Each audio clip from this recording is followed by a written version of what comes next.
Welcome back. I am the Electrical Code Coach from electricalexamcoach.com, and this is the question of the day. Let's get to it. When performing load calculations, do you round up when the result is 0.5 or greater? The options were A, true, or B, false. And the correct answer is true.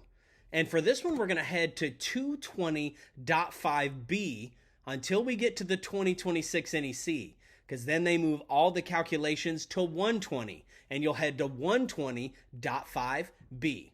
Let's take a look at it. When we look at the sample calculations here, we have 25 amps plus 7.5 amps. That equals 32.5 amps.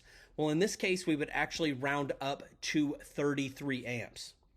But imagine a scenario where we ended up with 0.25. If it's 0.49 or less, we're actually going to round down. And both of these are really good examples of how to apply this.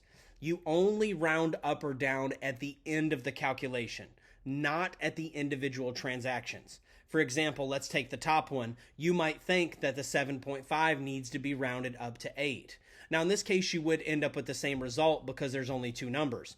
But what if you add in another one and another one?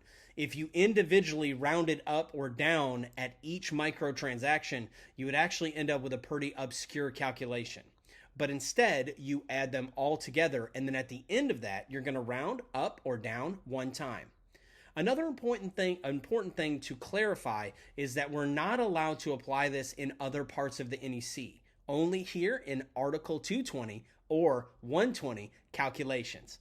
I am the Electrical Code Coach, and my bargain is that these videos will add value to you, and you will in turn add value to others. Let's get to it.